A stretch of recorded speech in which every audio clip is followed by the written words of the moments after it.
Hello everyone and welcome to the channel political Panna. Today we are going to discuss political thinkers हम पढ़ रहे थे और ये हमारा रहने वाला पार्ट 5 के अंदर हम पढ़ेंगे प्लेटो का न्याय विषयक विचार जो हैं। प्लेटो ने जस्टिस के विषय में अपने क्या थॉट्स दिए हैं उसके विषय में हम पढ़ेंगे। हमारा पार्ट है 5। पार्ट क्या स्टूडेंट 5 के विषय में हम डिस्कस करेंगे, समझते हैं प्लेटो के न्याय विषयक विचार के विषय में। इसमें कुछ 2 लाइन्स हमने डिस्कस कर ली थी, समझते हैं और पढ़ते हैं आगे नेक्स्ट पॉइंट्स को समझते चलेंगे। साथ के साथ मैंने आपको पढ़ाया था कि कई सारी इन्होंने जो है रचनाएं लिखी, द रिपब्लिक और लॉज, ये सभी काफ़ी सारी रचनाएं लिखी थी। तो हम एक बार इनको समझते चलेंगे। साथ के साथ देखिए क्या लिखा हुआ है कि प्लेटो का न्याय विषयक विचार जो है, इन्होंने कहा कि न्याय संबंधी सिद्धांत इस धारणा पर आधारित है कि प्रत्येक मनुष्य का अलग स्वभाव होता है। ये तो नेचुरल है। और ये ट्विंस भी जो होते हैं उनका बिहेवियर क्या होता है, अलग होता है। ठीक है, सबका स्वभाव अलग अलग होता है। व्यक्ति में जिस लक्षण की प्रधानता होती है वह उसी के अनुरूप ख्याति अर्जित करता है समाज में। ज्ञानी व्यक्ति दार्शनिक होता है, यानी कि जो इंसान जिस फील्ड में ज़्यादा स्पेसिफिक उसका माइंड होता है। हमारे माइंड के अंदर हमारे माइंड को ना कई सारे पार्ट में डिवाइड किया होता है, शायद 2 पार्ट, हाँ 2 पार्ट में डिवाइड किया होता है। जैसे कि हमारा माइंड है, इस तरीके से 2 पार्ट में डिवाइड किया जाता है। ठीक है ना, ये हमारा बीच वाला गर्दन वाला जो हिस्सा होता है और ये आगे वाला जो हिस्सा है हमारी जो रीजनिंग जो होती है चीज़ों को एनालाइज करके समझने की चीज़ वो होती है हमारे ये वाले हिस्से में, ठीक है, गर्दन वाले साइड में। और ये वाला जो होता है वो चीज़ों को और दूसरी वे में सीखता है। तो यहाँ पे ये चीज़ बताई गई है। ठीक है, आगे हम समझते हैं इसमें क्या लिखा हुआ है। यानी ये कह रहे हैं कि जो ज्ञानी व्यक्ति होता है वो क्या बनता है, दार्शनिक बनता है। और भावना प्रधान व्यक्ति क्या बनता है, सैनिक या तो फिर योद्धा बनेगा। और इसके अंदर तृष्णा होती है वो व्यक्ति क्या बनता है, व्यापारी बनता है, मतलब बिजनेस करेगा।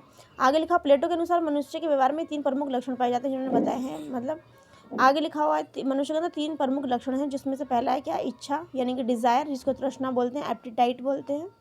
उसके बाद में भावना, जिसको ये स्पिरिट बोलते हैं। भावावेग यानी कि इमोशंस, और ज्ञान को नॉलेज बताया, और चिंतन मतलब थॉट। यानी कि ये 3 चीज़ें हैं, यानी कि डिज़ायर जिसे एपेटाइट कहा है, इच्छा यानी कि तृष्णा। उसके बाद में भावना सेकंड, और इसके बाद में भावना या फिर भावावेग 2, और नॉलेज 3। नॉलेज को उन्होंने चिंतन में कहा है। प्लेटो ने लिखा है कि न्याय वह मौलिक सिद्धांत है जिसके अनुसार एक व्यक्ति को केवल एक ही कार्य करना चाहिए। क्या कहा कि प्लेटो ने कहा कि न्याय एक मौलिक सिद्धांत है जिसके अनुसार एक व्यक्ति को केवल एक ही कार्य करना चाहिए जो उसकी प्रकृति के सर्वत्र अनुकूल है, यानी कि जैसा उसका नेचर हो उसी के अकॉर्डिंग काम करना चाहिए।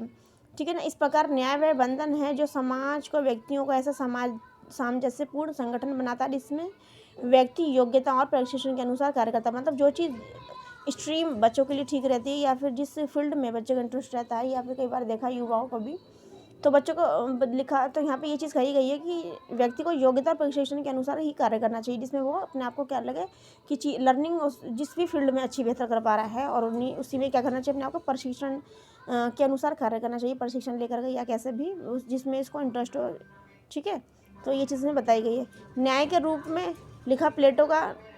तो उसको विषय में हम नेक्स्ट वीडियो में पढ़ेंगे। ठीक है, आज बस नहीं, तब तक टेक केयर।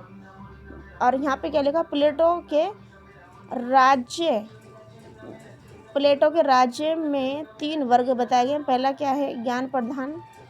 ठीक है ना, ज्ञान प्रधान जिसको बोला गया दार्शनिक। सैनिक वर्ग जिसको बोला गया है भावना प्रधान।